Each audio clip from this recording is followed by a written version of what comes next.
Welcome to another edition of Real Talk with Real People, a candid conversation with Dr. Caroline Bethea-Jones. I am your host, and today we will continue to have candid conversations about faith and religion. Ever since I was a little girl, I have been fascinated with religion. When I was younger, I understood religion to be a study of the Holy Bible. I didn't know other religions existed. I believed that everyone believed as I believed and received the same teaching. I later discovered that that was not necessarily true.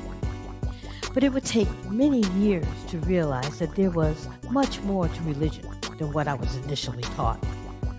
As a child, I questioned everything. And when I didn't get the answers I was looking for, I began my own search for truth. And that search led me down a rabbit hole from which I have yet to emerge. I am still searching and learning more than 40 years later, becoming a doctor of philosophy and biblical studies, and I have found that there is no beginning and no end. From forever in the past to forever in the future, He is God, and I will never be able to grasp His sovereignty. But even still, my quest for knowledge continues. My returning guest is Mr. Nikaamen, and for the next 3 months, he will teach me something new. We will have amazing spiritual conversations that will continue to guide me on this spiritual journey as I strive to obtain a higher consciousness. And although often called a teacher, there is still a lot to learn, and I am not afraid to call myself a student. I welcome this opportunity to learn and grow. So welcome to my show. So we are back once again with part 2 of our discussion on Kemet. I am here with my guest and my beautiful co-host, Miss Anita Crum. How you doing, Anita? How are you? I'm doing mighty fine on this beautiful summer day. How are you? I'm doing wonderful. Wonderful. I can't wait to get started with this conversation. I'm excited about it. Yes. Wonderful. So good evening, Anita D. Crum. I am a member of Sister Helping Sisters in Christ Ministry and co-host with the wonderful Dr. Caroline Bethea-Jones. So again, we're here with our co-host or with our guest today, which is Basui Nikaamen and Kiana Jones Nikaamen. And today we're going to dive a little deeper from what we did last month. Last month we talked about, it was our introduction to ancient Kemet. We talked about cultural suppression. We also talked about educational reparations, and it's ours for the taking and rich conversation. We also talked about dispelling misconceptions, the myths and misnomers that keeps us away from this rich topic. Also, we ended up with inspiration from the ancestors, which talked about the language and the culture, which are timeless. And today we're going to pick up where we left off. And Basui will begin the conversation on the language of the gods. But first, I'd like to have Kiana just say a word before we get going on this topic. Kiana? Yes. Hi, everyone. Thank you so much for having us back here again. We're just really excited about this topic. I know, knowing Basui for the past 5 years, every time he speaks about Meta Necha and what it is and what he's been studying, his eyes really light up, and I know that's where his passion is. So I'm really happy that you have us here tonight so that he can just explain a little more about what it is that he's studying, because even myself being by his side for these past few years, I'm a novice. I do not understand this stuff yet, but I'm very hopeful that I will get there. I'm very interested in it, and especially seeing how much it's helped him and how much he fights for it, for us to really get back to this language. And plus, we have a daughter now. She's 15 months, and I do know that when he starts to teach her, that's when I can kind of get my lessons going. So I'm excited. We have flashcards. We have so much. But tonight, he's really going to give us the bare bones on what it is and how to look at it and how he does his studies. So I think that'd be really helpful for all of us. So I'm here to learn as well. Great. I'm looking forward to it. Okay. Basui, hi, how are you this evening? How are you? How are you, Miss Anita? Excellent. Yes. Excellent. And once again, thank you for having me back. Truly grateful. I express nothing but gratitude to be able to speak on this platform about something that I have a passion for, and I'm grateful for that. So thank you, Dr. Jones. Thank you, Miss Anita, and to my lovely wife, Kiana. Absolutely, Basui. We are grateful to have you. I'm looking forward to this whole conversation. So let's just jump in there and get started. Where you want to take us? Right. Well, we're talking about, this is part 2. So we're talking about the language, right? The language that fostered it all. And so the language is called Medu-Neter. That's the language of what they call the ancient Egyptians, but we know the people of Kemet. You want to call them the Kemetiyu, the Remech, Kemet. It's all the same. It's the people of Kemet. And so Medu-Neter was the official language that was spoken and written by the people of Kemet. It's a language that uses symbols as alphabetic symbols, as syllables, and as words. And Medu-Neter means divine words, or the words of divine. Now, the meaning of divine comes from the term neter, right? And neter has been kind of used interchangeably with the word God, and neteru has been interchangeable with the word gods. It's a little different. It's a little different of a concept. Maybe it may not be to you. Maybe it may be familiar with you. But so the name for what they would call the creator was Neter, or one of the names was Neter, and this was the all-seeing, all-knowing force of creation that engendered creation and permeated everything in creation. Neter lives within everything. There's nothing outside of creation that Neter doesn't exist in. And so there are many facets of Neter, right? These facets are the forces, the creative forces of the universe that Neter uses to help engender creation. And all of these forces enact as one, the Neter. They're not acting outside of the Neter. They're still part of the Neter. They're just extensions of the Neter. And so anytime you hear the word Neteru, we're referring to these extensions, right? And they exist as, everything. They're your helpers, and these are you pray to the Neteru. You pray, in that you're praying to the creator. You're just praying to a different facet of the creator. The Neteru allow you to be specific in your prayer, because the Neteru govern different areas of life, right? So it's the creator, an aspect that you'll be praying to that governs a certain area of life. And it's just put in a myth as a character. So we think it's somebody outside of the Neter, but it's still, you're praying to that one divinity. It's just something that's governing a certain part of a certain aspect in your life at that moment. And so that's who the Neteru are. They are those creative forces that are here to help you in life, those extensions of the creator. And so when we talk about divine words, right? The Medu-Neter, as I said, it stands for divine words. Now, it's been bastardized into hieroglyphics, which also means divine speech, right? In Greek, that's the Greek renderings of Medu-Neter. But so where do we get this divinity from, right? And so the symbols that are used in Medu-Neter, right? These are images that are found, all of these symbols are images that are found within the 5 domains of nature. And, the 5 domains are the platform for the divine intelligence of the creator to permeate everything within creation and cross communicate to the other platform on the other domains. So now there's a working communication between the 5 domains, and that's what that divine intelligence of creation allows. It allows for that cross communication.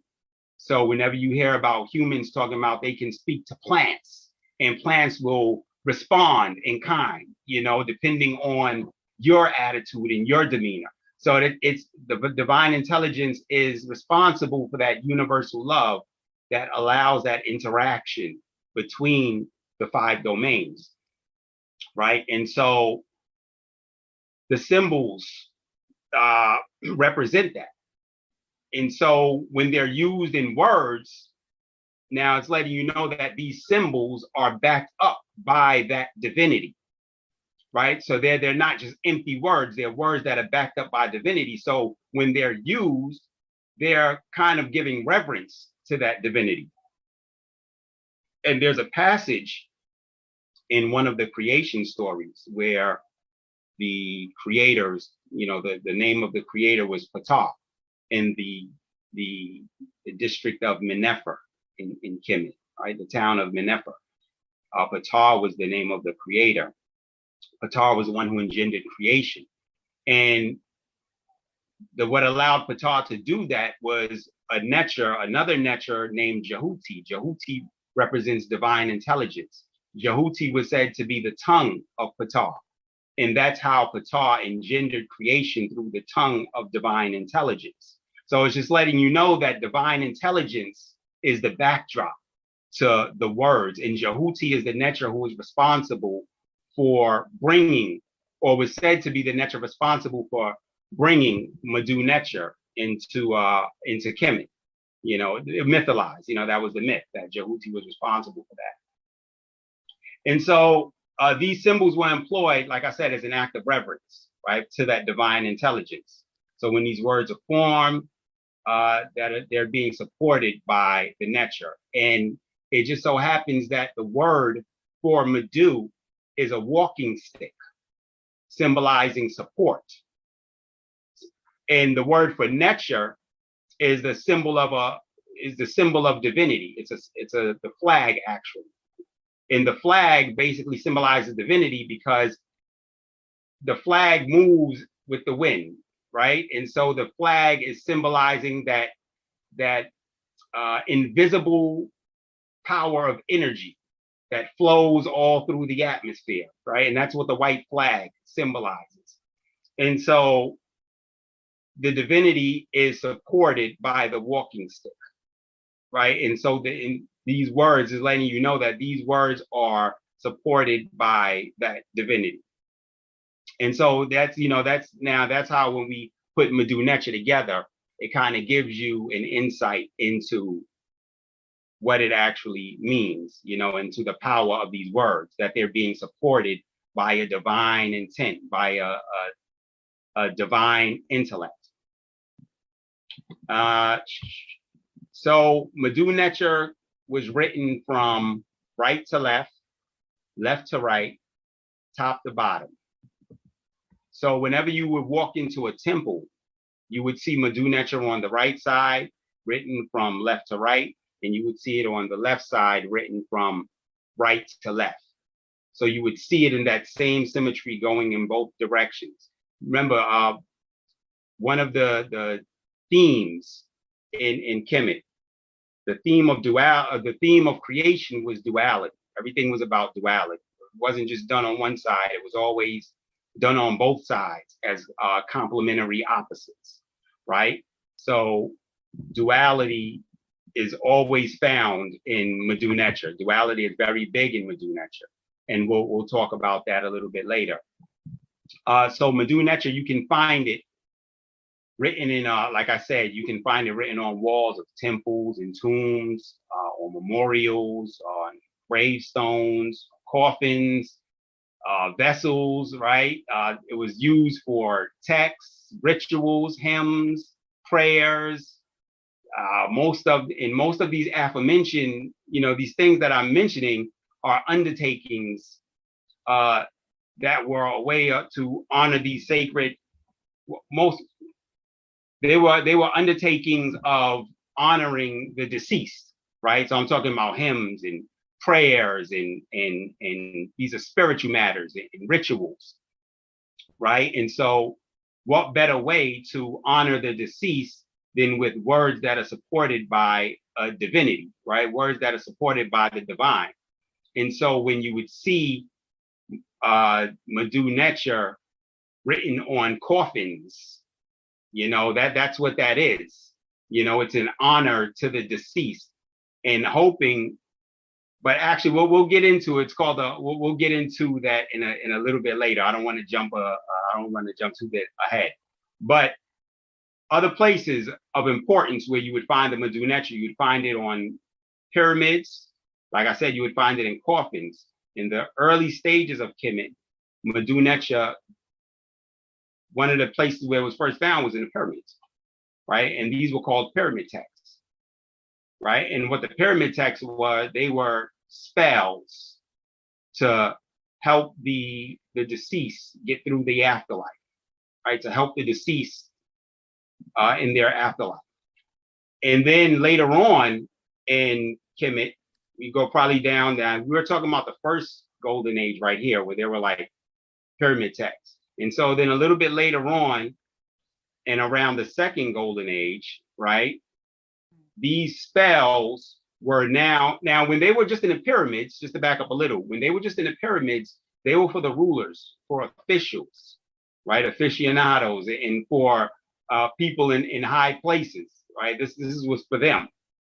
And so when you would get a little bit later on into Madu Necher, into Kemet, these spells were now made accessible to the general population.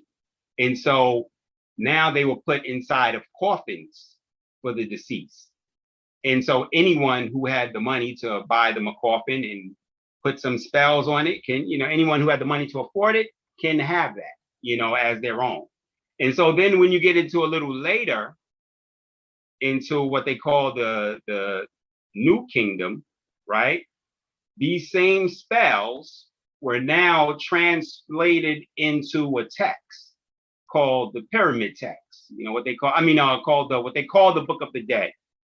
But it's a misnomer for the actual term, which is Pert Im Heru, right? The book of coming forth by day.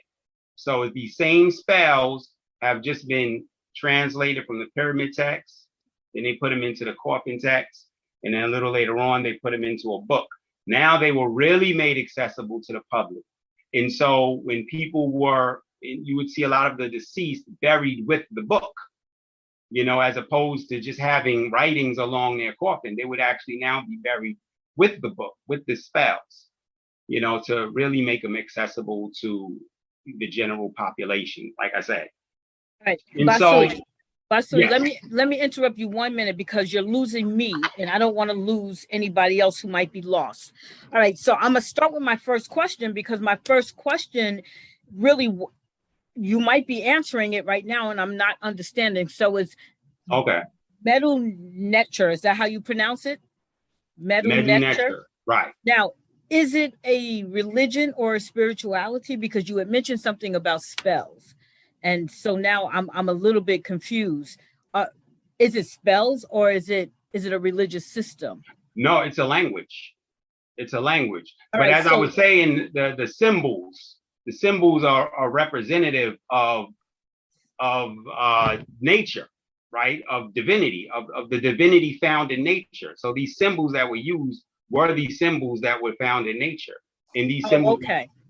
Right, okay. right. And so, all right, I didn't want to lose. I didn't want to get lost, and I didn't want anybody else to get lost. So we're still talking about the symbolization. And when you talk about the symbols of the Madu Necher, you have mentioned hieroglyphics, and that's what I think they were renamed, right? So it wasn't originally called hieroglyphics, right? It was the original symbols that we are talking about was actually called the Madu Necher, right? The Madu Necher, right. Okay. The Greeks, when they went about their, campaign of kind of turning our history upside down with the word. Right. they turned it into hieroglyphics. Right. So I just want to be clear what we're talking about in this moment. And in this moment, we're talking about symbols, what the symbols represent as far as the language goes. Okay. Right. Can I add something? Mm-hmm. Yeah, so I think that people, when they think about the hieroglyphics known as the Medu Neter, what comes to mind is definitely pyramids or the coffins. Those are the main things that people recognize has the glyphs on it. So it's kind of a good visual to start there. But as Basui mentioned, that's not the only place they wrote it, because that was their official language. So they wrote it on everything possible. It's like our English. We write English wherever we need to write. But what's more common for us to see as the evidence of it is what's left behind, which are the pyramids and the coffins. We can actually see that. And what's written on the pyramids and the coffins and in the Book of the Dead are spells for the afterlife. But that's not the only usage for Medu Neter. But that's just very common in what we have to this day to see. Okay, thanks for clarifying that, because like I said, I was getting a little bit lost. So that's why clarity is good. Anita, you wanted to say something. Yeah, I was going to ask for clarification. So the hieroglyphics there, that's a term that had been applied like after the times of Kemet, and they see the writings on the wall, so they renamed it hieroglyphics, or is that an actual term of what it is? No, that was a renamed, right? That was renamed. The people of Kemet didn't call that hieroglyphs. That okay, because, like we were saying before, when you use the timeline, it wouldn't use a word of people that came along 2,000 years later, right? That word wouldn't exist, right? Gotcha. So they called it their own thing, which was right. It was the Medu Neter. Right. And now it's, they just commonplace because they've used it so long. When anyone teaches anything about this period of time, it's the new name that has been assigned, and they've done away with the history, which what this is all about. We're bringing it forth. We're making right. it right. And right. And anywhere you go, who teaches it, they teach it as hieroglyphics. Right. And that's very interesting. Something I'm sorry, not to me. I'm so sorry. No, that's no, what really explained to me as we've been going through. You can always tell where someone got the information from based on the words that they use. So I know Basui in his shrine, they teach the actual origin of the thing. So they teach what the people of Kemet said and did. So anyone else that's studying, they're probably getting the Greek version of Egypt and not Kemet. So you can always tell because of with the words. They're using Greek terms all the time. So that's what Basui's teaching is showing us. He's really wanting us to go back to the origin so that we can get it from the source instead of getting the copy. Because you know what happens with a copy. If you make a copy from the original, the copy is not the same quality as the original. And then once you go making copies from the copies, it's even more faded. So we're done with the history that we've been given all this time, which is copies. It's faded. It's not authentic. And we're taking it back to the beginning and getting it the way they presented it, straight from the source. Right. And Basui, that's a great explanation, because it brings me to my second question. And Basui, I want you to answer it because Kiana gave us a little bit more insight. Why is understanding the language of Kemet important? And you pretty much was going into that. You're telling us why it's so important for us to understand this language. So I want you to continue with that conversation, because I think that's what you were getting at. Yeah. Well, it kind of goes into, I guess it's kind of a continuation of what we were talking about before. I mean, the importance is for educational reparations to repair what has been damaged, right, and stolen from us. So that's just the importance of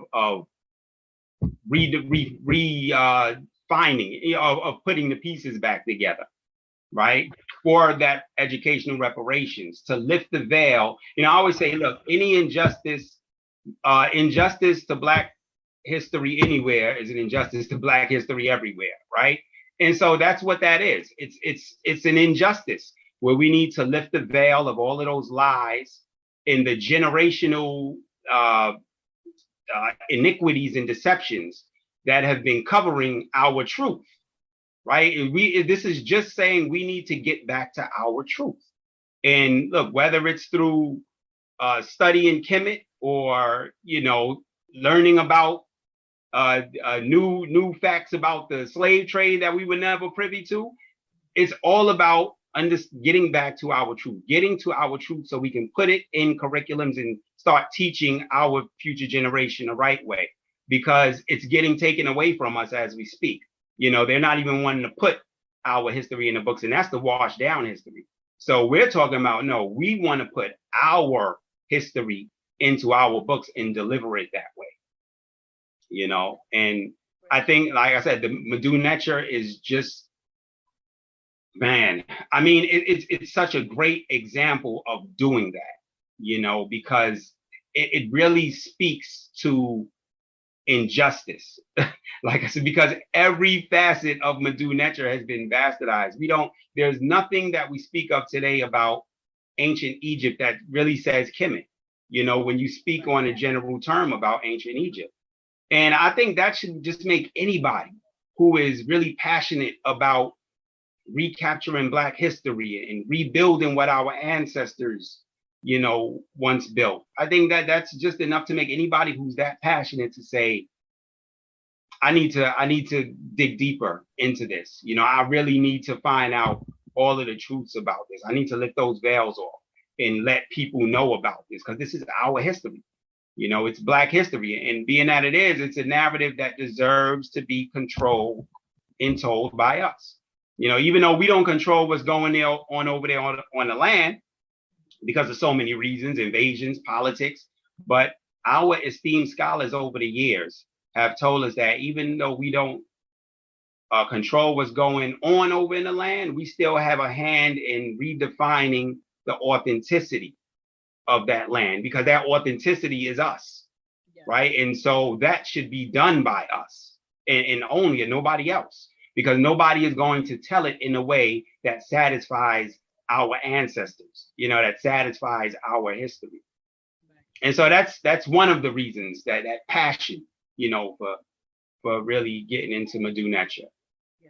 Basui, when you talked about the passion just now, I can relate to what you're saying, because in anticipation to having this conversation with you and this study with you, I was doing my own little research, and I, through my research, found that they not only changed the name of the Medu Neter to call it hieroglyphics, but they also changed the names of everything. Everything. The architects, the leaders, the scientists, the philosophers, the mathematicians, and the theologians. So as we are starting to open up again and to learn a little bit more about it, we're going to start to understand that every single thing was counterfeit. It's a rabbit hole. It's a serious rabbit hole. Yes. The more you learn about Kemet, the more you learn that you don't know about Kemet. You just go deeper and deeper into some more.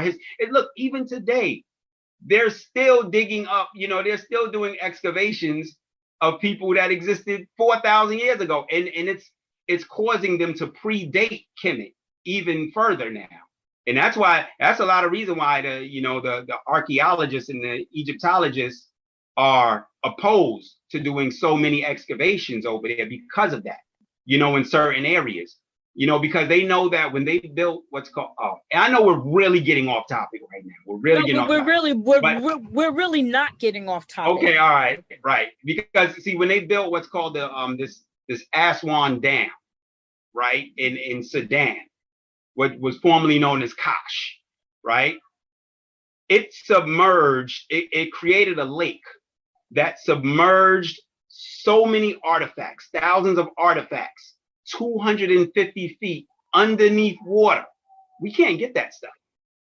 That was man-made. You know what I mean? That was a man-made dam, right? It submerged so much of our history.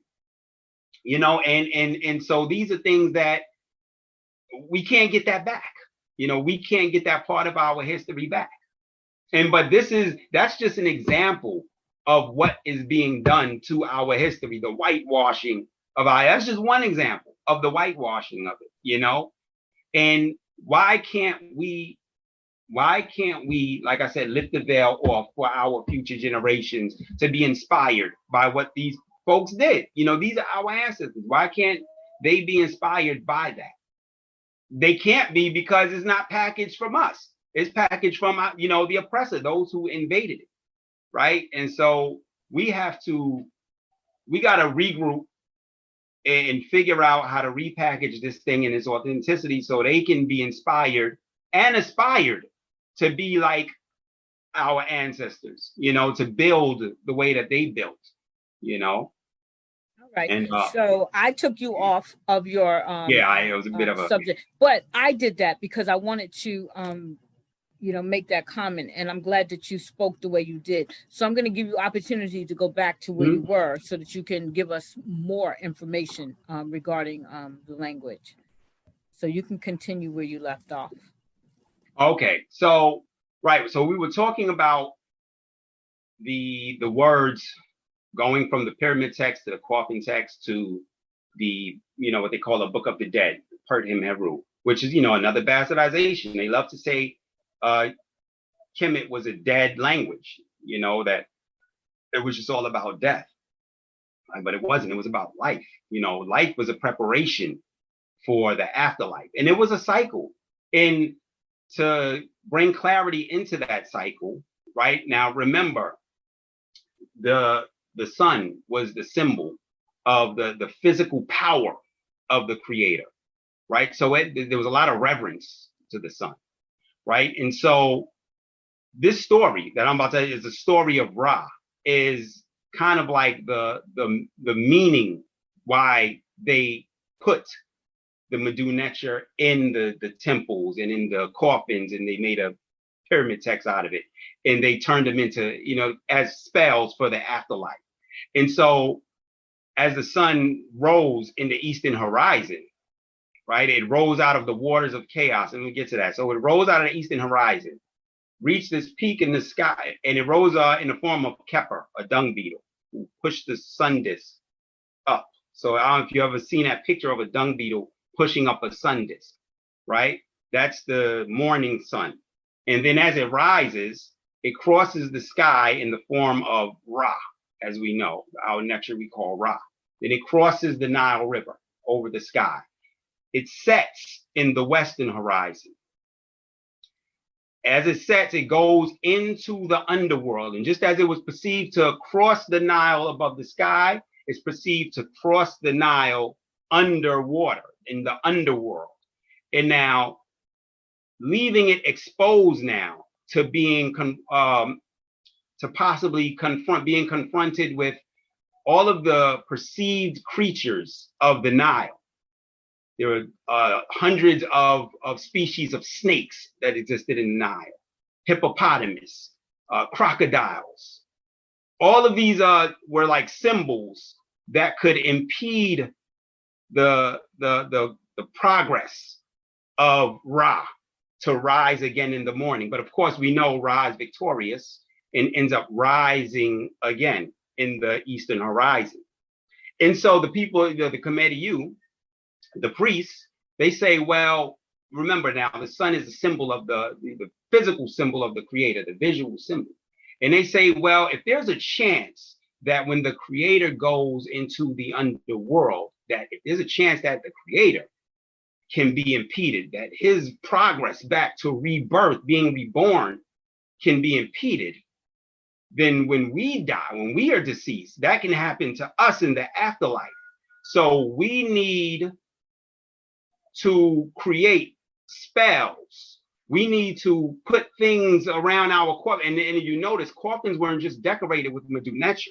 They were decorated with certain dolls. They were called Shawapti dolls. These were dolls that were like spirits that help you in the afterlife. So they put a lot of stuff in the coffins that were designed to help in the afterlife, in your rebirth, to afterlife. and you know, that was the cycle to life.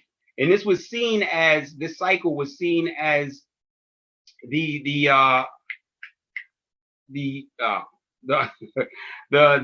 continuous cycle of the creator, right? This was the continuous cycle of the creator.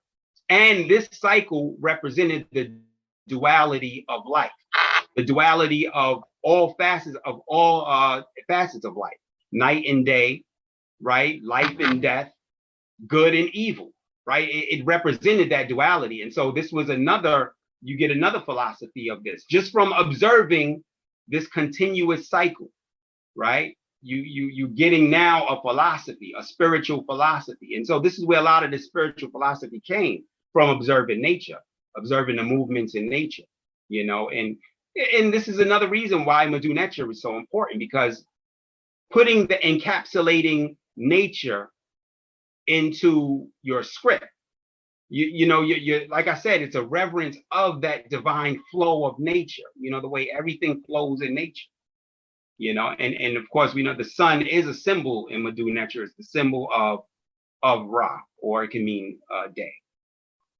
But, you know, so that was kind of that kind of led to the importance of why they put these glyphs the way that they did in the pyramids and in the coffins and in the, you know, in the book, in the Purdom Heru. I actually understood that whole thing. I understood it as well. Yes. So that was great. Oh, do I? So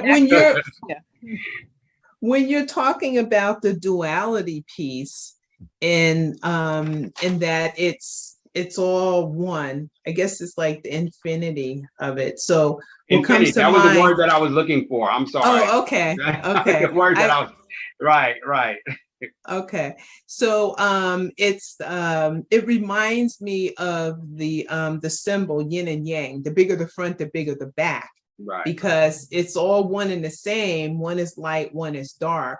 Right. So when you talk about the sun rising and setting, then having these the coffins decorated with the symbols and the items within the coffin, right, it was to help them with that rebirth during the time of that dark period. Right. Yeah. Okay. So then, go ahead. And even with that, you know, the Madhu Nature, when you saw it in the coffins, right? This wasn't just some random, you know, like random glyphs, right? These glyphs had a formula to them, right? Every time you saw it on coffins, this was a formula of offering, right? To the, and like I said, I mentioned the word Necharu. And so there were one or two main Necharu who governed the underworld. Like I said, these were extensions of the creator that governed the underworld, right? One was called Asar, he was the lord of the underworld, and one was called Ampu. And so when you look on these formulas, on these coffins, you would always see these two, or mainly you would see these two names in these formulas. And so what it is, it's called we're talking Madhu Nature, right? So I'm throwing some Madhu Nature out here. It was called a Hotep de Nasut. Hotep de Nasut. Hotep is an offer of satisfaction, right? De is given by, Nasut is the ruler. So offerings of satisfaction given by the ruler.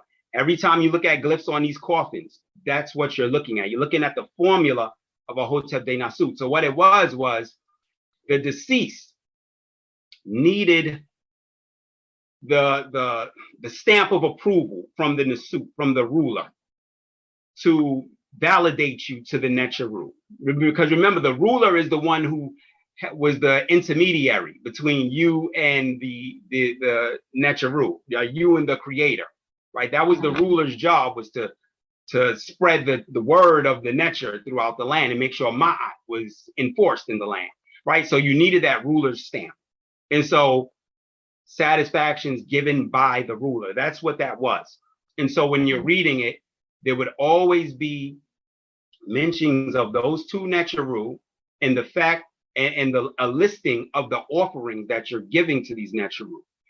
And after you give these offerings, it's mentioned that you were true of voice while you were living. True of voice means that while you were living, your words reflected the righteousness and the truth of your spirit, right? Every moment while, that you were living, you were true of voice.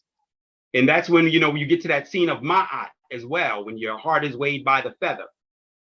If you're balanced, you're found to be true of voice. So anytime you see true of voice, if you would ever see it in a glyph, they're talking about a deceased person, because this person was found venerated in the while they were living. They were given a stamp of the approval by the Nasut, right, to make this happen.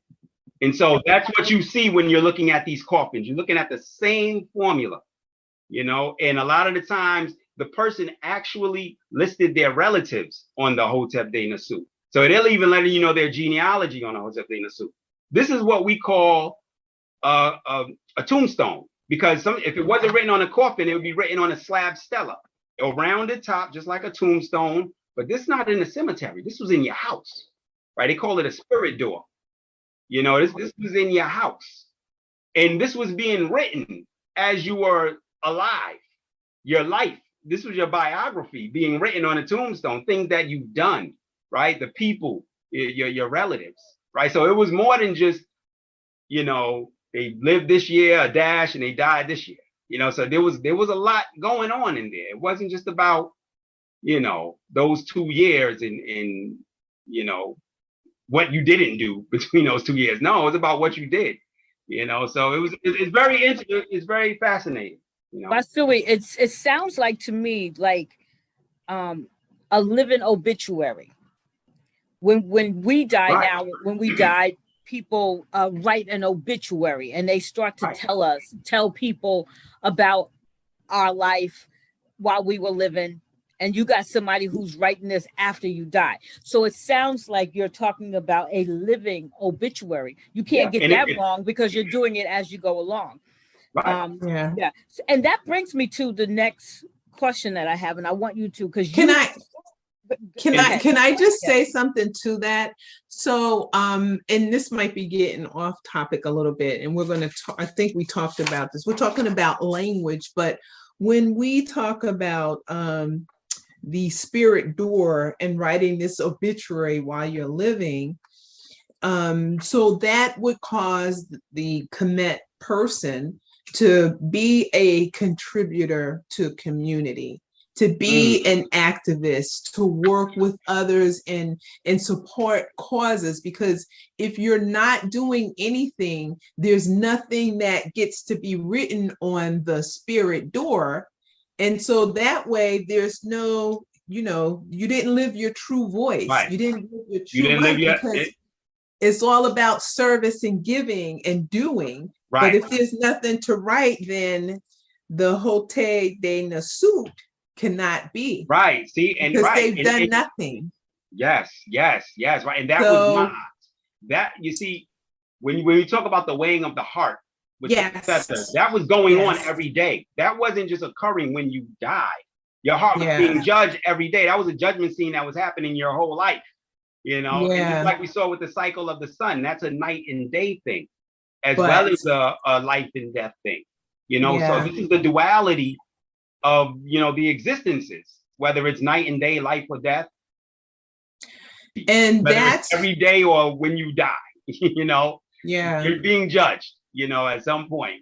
And you're being judged. So just imagine that the lives, the richness of the people and all that they have accomplished and done, and kings and queens and everyone connecting and giving, it's because of the Hotep de Nasut and wanting to do. So community was big, it was formed. I mean, it's rich and it's vast, and it worked, and it was amongst the people that got along peacefully and made things happen. Right. Remember, so life is a preparation for afterlife, so you can live in the afterlife. So you wanted to be, like I said, Makeru while you were living. Yes. You wanted to be true of voice.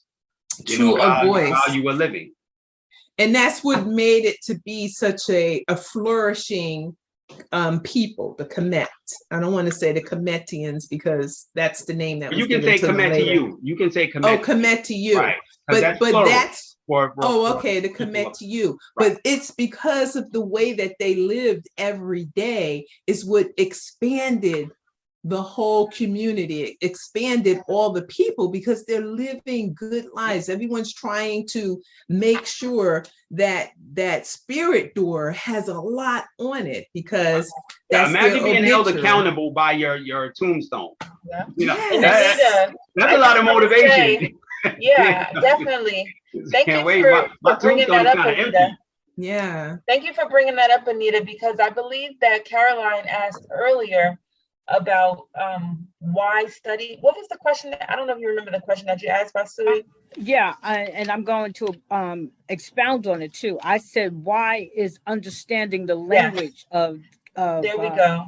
And I want to circle back because what Anita just said brought that back to mind. So there's you guys are aware of the term Sankofa, and that's, you know, to return and to bring back. So with the spirit of Sankofa, we go back to look at our ancestors. We take what they've done and it inspires us on our journey. And Basui already used the word inspiration when he talked about why you should study.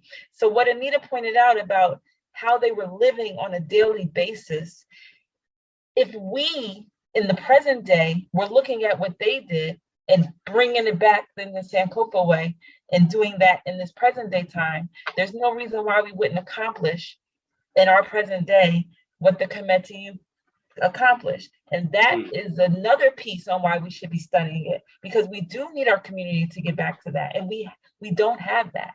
We have it in pockets, but not across the board as they did. And I want to add to that, Kiana, as you go, because when all of you touched on what I was trying to say. Anita, thank you for starting it. Kiana, thank you for adding some more. The reason for this, in my opinion, is because how do you want to wipe out a people? You don't want anybody to know that this was a people who had a system, who were doing things in a way that brought community and spirituality. You want to wipe out their whole existence because we already know from history that it was the Europeans and the Arabs and the rest of them who came in and literally stole all of it, and literally made it impossible for our ancestors' whole entire life to be something that they can pass down to their descendants, because they destroyed all of it. They changed the names of all of these things and made it theirs. Now, Basui, you brought up the 42 laws of Ma'at. You brought that up, and I'm glad you did, because I wrote that down. Because what I wrote here is that in a way, Christianity, Judaism, and Islam sort of plagiarized it when they created their own versions of their own moral codes. Because when you look at the 42, I believe like 8. I think it's like 7 or 8 of the 10 Commandments. Exactly. So that's what I'm saying. So a way to get a people to not know where they come from is to totally erase their history and then replant history of their own. So I want you to talk about that, because I think that's very, very important. It goes to Kiana's point, and it goes to Anita's point. So as we talk about that a little bit, I think that we can be a little bit more clearer in the understanding of why this is an important subject for us to talk about, why it's important for us to understand the language so we can understand how the language has been changed. So if you can speak a little bit about that, that would be good.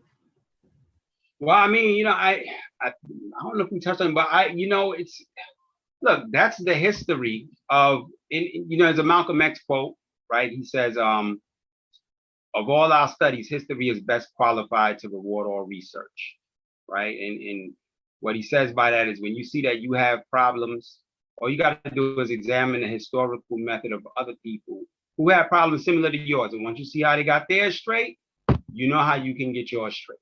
Right. And what he's speaking to is the systemic. Look, this is one, they use the same technique over and over. This is nothing different, you know? And so why shouldn't we be able to get out of these chains? if they're using the same techniques over and over, and so we're talking about the same cycle of strip their culture away, degrade them to a point where they just feel they have nothing, and then offer them something. Offer them in your image, and so that they'll be inspired by your images and aspire to be like the people who created those images. And that is what that's about. That's what Egyptology is about. That's the well-coordinated plan, for Africans in this society, is to just keep that same cycle going on.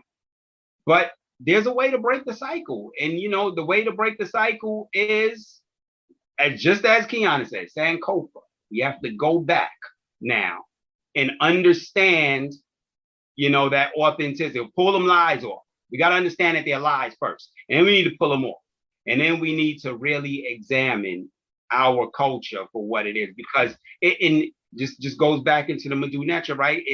The Madu Necha in itself teaches you how these people looked at themselves, how the people of Kemet looked at themselves in a high regard, and so you see signs like the sign for wife, right, was a well of water. It was a well of water. Now remember, Kemet is in the desert, right? And we understand the Nile is here, but all around Kemet is a desert. You stranded out in the desert, the most important thing to you is a well of water, right? Look, these signs weren't arbitrarily made. Like I said, this is nature. These signs come from that divine intelligence, that causes them to put those signs and relay these messages, right? And so we call our wife Hemet, Hemet. They call the wife Hemet, which was that, the well of water. That was the word for it. And so they did things like this, whenever they wanted to talk about going to or towards a person, they would use a wave of energy, because they saw each other as divine beings of energy, right? When they talked about going to or towards a place, they used a whole nother symbol. It wasn't a wave of energy, right? It didn't have anything to do with energy. It was a mouth. But when they talked about a person, people, they talked about, it was a symbol of divinity, right? And this is what I'm talking about. There's pride in that, into understanding that our ancestors saw themselves in such a high regard, and these are the things that we need to do. This is why studying Madu Necha is that important, because it teaches you so much about the culture of Kemet. You can't learn Madu Necha without learning the culture. If you're really studying Madu Necha, if you're studying hieroglyphics, you're not learning the culture. You're learning Greek culture. But Madu Necha gives you a really good insight. And then we didn't, get into a Sar, Set, and Heru symbol. That teaches you about the whole matrilineal, society that Madu Necha was founded in. The symbol of a Set was the throne. The with the yoni egg, letting you know that it was a feminine energy that is the throne. The symbol of a Sar was a throne with the eye on top of it. The eye means to do. So the eye was the person who did the work of the throne, but he had to he had to become one with the throne. So that was the man, the ruler, had to go through the woman in order to bring out or do the work of society, societal work. These glyphs break all of this stuff down. This is, like I said, this wasn't arbitrary stuff that they just put in it. All of this stuff explains the culture to you. It's beautiful. It's poetry. It really is. And I know I sound biased, because and I sound very passionate, and it comes off as, but it is. To me, it's that beautiful. Yes. I just have to say this, because this is making so much sense to me. To me too. So the woman was on the throne and had all the power. The woman had yes. You had to marry the woman to get the power. The right woman. The script, erased it all, yeah, and the men have the power. I'm just saying. Yeah. I'm just saying. And you know that's what I'm saying, Anita, because you know I've been saying that for a long time. Yeah. Look, yeah. And I don't mean to get political, but fast forward to this century, these times, Roe v. Wade reversed, taking the power. I'm gonna stop. I'm not gonna go anywhere, but I'm saying it's a larger plan. Yes. A larger plan, because women are powerful. It's being recognized. We are doing things, but it's for the betterment of humankind, human being, for our society, for our community, for one another. Yeah, absolutely. So, I just want to definitely speak to that point. Absolutely. So in ancient Kemet, they definitely understood, like you said, relationship, man, woman, actually man, woman, child. That's yes. what the Ankh represents, which is life. Trinity. The Ankh represents life. Mm-hmm. And the symbol, the Ankh, the circle with the line and then the T, that is man, woman, child. Right. You put those three together, it equals life. Right. So, and then also what he just mentioned, what Basui just stated about how the man and woman work together.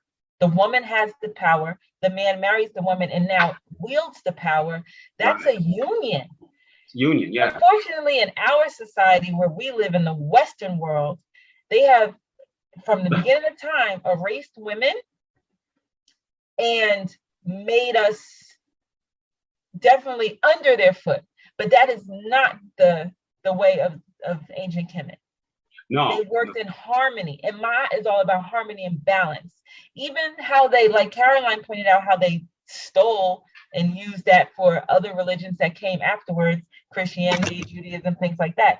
The Holy Trinity that we know in Christianity is literally Father, Son, Spirit.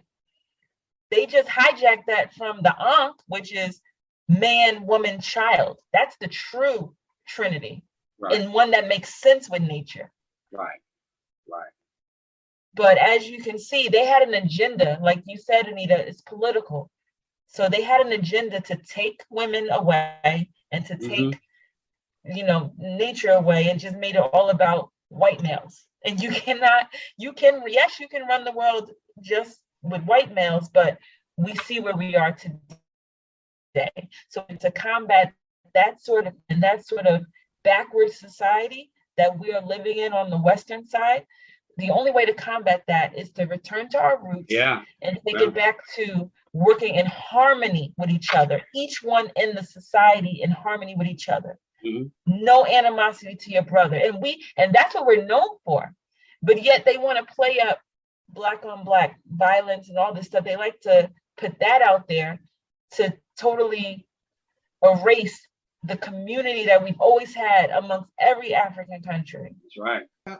It's right. The whisper in the ear, and they keep whispering. Of course, and that's not who we are. We don't have to be that. We're not that. But if you tell us we're that and you don't show us anything else, okay, we can do that too. Yeah.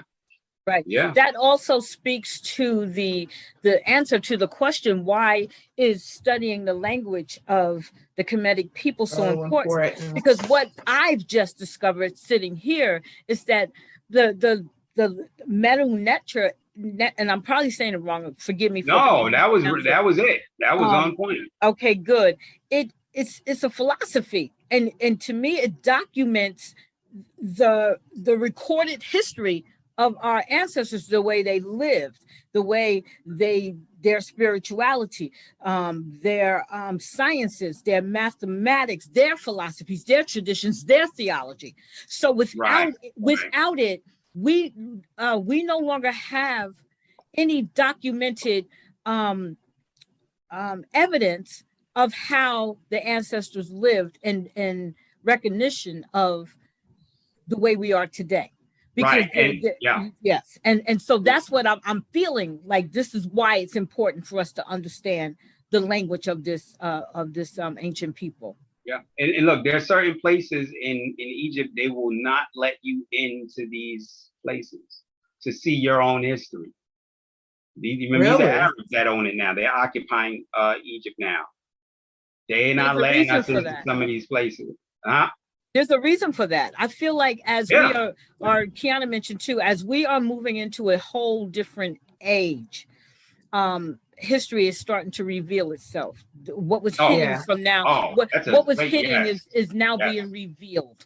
We're starting to come into an understanding. We like to use the phrase, when you know who you are and you know whose you are, then you can become a better person. But that phrase is really set for today. We need to know everything about who we are in order for us to be able to go back to, we hear, let's go back to our roots. We really need to go back to our roots, because as Kiana mentioned, we're talking about an ancient people who understood balance, who understood what working together as family, as a people was going to do for their community. We've lost that. And when we want to talk about why, Kiana mentioned again, Black on Black crime, or why we live in a community where, we can't come together, it's because we do not have any knowledge that existed for us. Exactly. And Caroline, you said know thyself, and as Basui didn't mention it tonight, but it's one of the very one of the sentences that are on many of the temples throughout Kemet. Every temple, every temple at the doorway. Know thyself. Know thyself is at the doorway. Before you enter, you must know thyself. So you said it. And that's what's missing. And so they know how important knowing thyself was. So of course, the recourse and the plan was, these people cannot know who they are. That is the plan. It's been working for 4,000 years. And here we are. Yeah. So that's why it is important for us we have to know ourselves, and we have to teach others to know themselves so that we can bring our power back. This is where our power lies. And we know it's where our power lies because the people and the powers that be have gone through great lengths to suppress this information. Why? Because they do not want us to step into our true power. Yeah. But the joke is on them, because we are waking up one by one.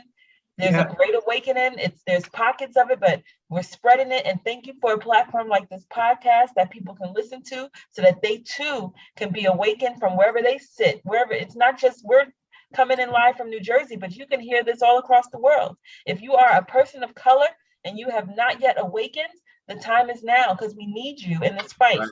Yeah, this is definitely the time.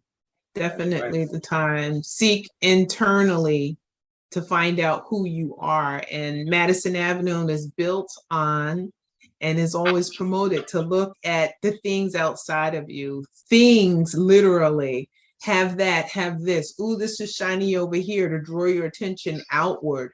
But the real place to be is within you. That's where you find yourself. So yeah, the journey back to you is looking internally. That's right. Absolutely. That's right. Yeah. Mm-hmm. Now, like Deanna said, that was one of the themes. You can know thyself. That's what it is really all about. That's amazing. It's beautiful.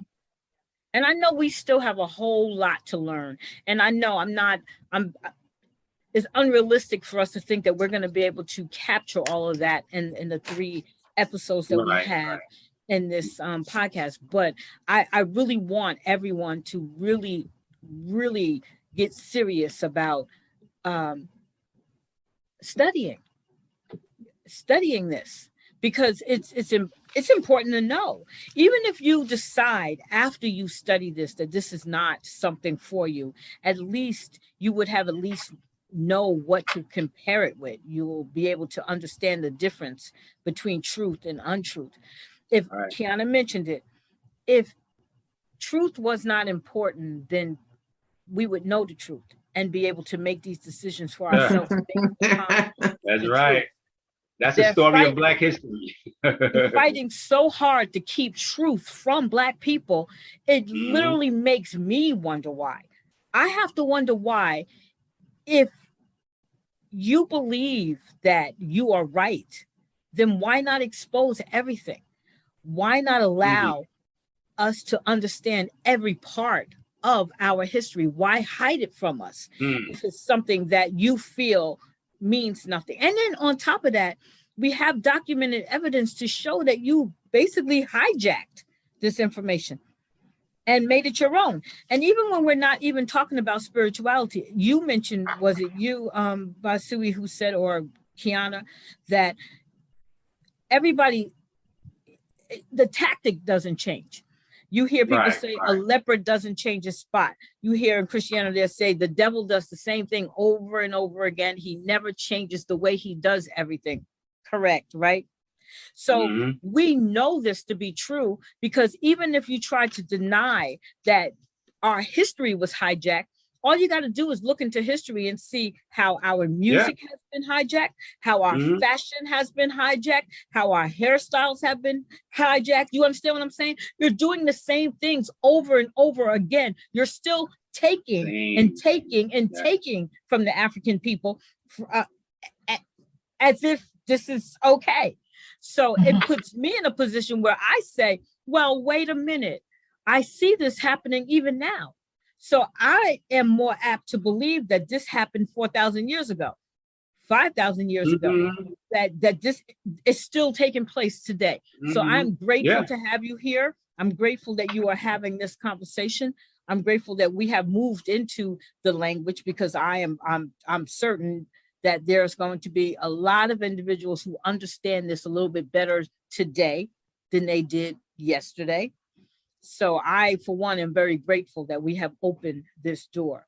Now, I know that we're getting almost to the end of our podcast, but Basui, before we go, I want you to continue to tell us whatever it is that we may have missed that you wanted to say, because I want to make sure that when we leave here tonight, that you have covered everything that you came here to cover tonight. I think I spoke on Asara Set in Heru. I wanted to really relay that because it spoke to the matrilineal system. Really, I think I'm just gonna kind of piggyback off of, I'm gonna veggie back off of what you just said. I think I pretty much exhausted what I wanted to say. But, you know, just as we can admire, you know, the greatness, the greatness of Kemet and all they had to offer, the language, you know, the monuments and the rich history. But just as you said, it's the same steps being repeated. Now, even though Kemet had its golden ages, in between those golden ages, they had what was called intermediate periods. And we know that Kemet is the first, you know, documented civilization, you know, documented civilization, right? And so with that comes the first documented evidence of this repeated cycle that they've been playing on us. And that repeated cycle is what we allow a lot of times. And what we did, which caused some of these intermediate periods, was we allowed the future oppressor to join our ranks. We promoted them to higher ranks in our society. We brought them into our army. You know, we became so buddy with them that we lost focus of what we really needed to do to fortify our land. And it got to a point when we looked up, we were crowded out. And that right there is the beginning of the cycle of us sometimes not putting our culture into a bubble, into a vacuum, and saying we need to preserve this, right? We need to really protect this. If we're going to talk about rebuilding Wakanda, that's what we have to do. We have to, and I always say, I keep saying it, we have to go to the authenticity of it and fortify it. Can't let people in. We can't let them in. That's what happened in jazz music. That's what's happening in hip hop music. Yeah, and I'm just going to another area of human activity. But in every area of human activity, when we let others in, we get diffused out. You know, and that's the cycle. In Kemet, kicked off that cycle was kicked off in Kemet 4,000 years, you know, 6,000 years ago. And so there's a lot to learn from studying Kemet, obviously. You know, we can study its greatness, but we also need to take into account that it started off something that we need to stop. You know, that might have been the most important thing you said tonight. I think it was definitely It definitely was needed to be said. Yeah. We have to be honest about the history. I'm listening to you and I'm saying, wow, that, and this is not the first time I've heard that type of conversation. I've heard it in other conversations that I've had with other people as we talk about our successes and our failures. Other people have said the same thing. So I think we're on the same page. And it's going to take a long time for us to get an understanding within our own communities of how important that particular part is. But we're going to keep fighting for it, and we're going to keep having these conversations so that we can keep it up here in our brain. Kiana, is there anything you like to add as we come to a close of this conversation? I've really been enjoying this conversation. It went a lot of places that I didn't expect it to go, but it was all necessary, and I'm glad that we said it honestly and openly. But it's so much, it's so deep, because you were talking about, like I said, a history that spans centuries. So yeah, it's not something that you can really sum up in an hour. So I'm definitely got a lot to think about for next time, and I'm ready to keep delving into it to make a difference. I really hope that this podcast touches someone so that they can seek and you shall find. Yeah, there's no harm in finding out who you are and where your greatness lies. And the fact that you have to question if that's okay, it just speaks so much about the damage that has been done. It's like no one else has to question whether they can research their history, but we have to get permission. Permission from who to research your history? It's crazy. So I just really am excited that people are going to have their interest piqued and will be seeking out this info and doing what they can to figure out how to know thyself.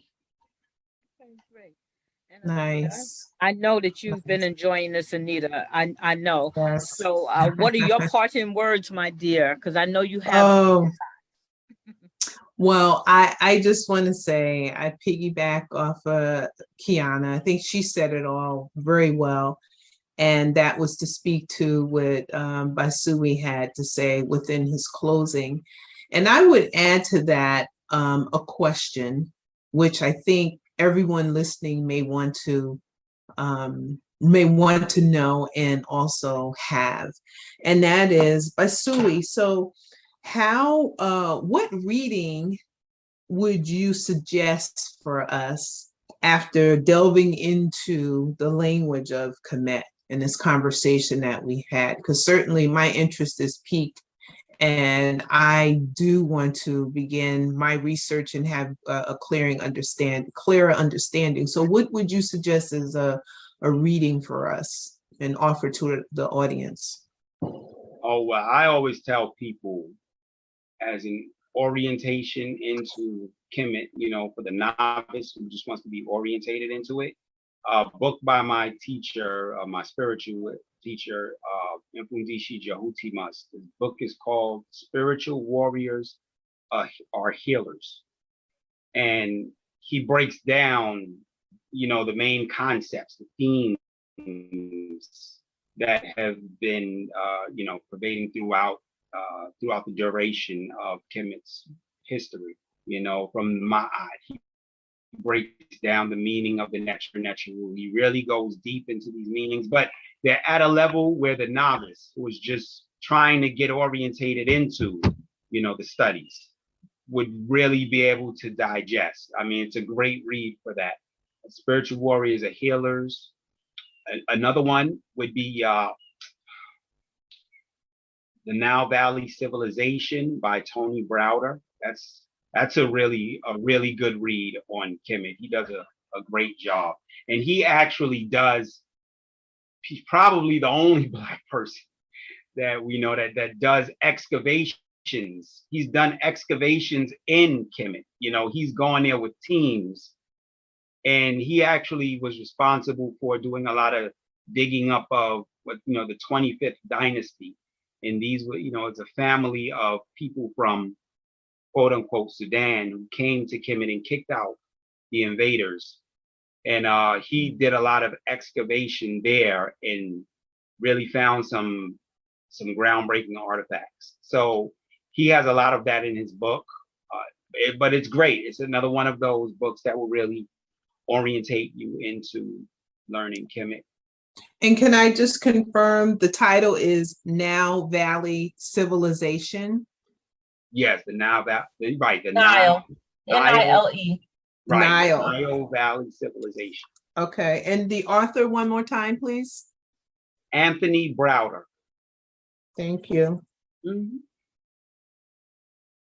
Yeah, I think that those two offerings would be something to set our journeys as we begin to delve deeper into this topic, and certainly a follow-up conversation from what we've discussed tonight. And you're right, Kiana, 1 hour is not enough to really dig deep. I think we were just starting to scratch the surface, but Basui, I just want to thank you because I think Caroline said it well when she said, I understand that teaching that you gave us tonight, and it hit home and it was made so clearly.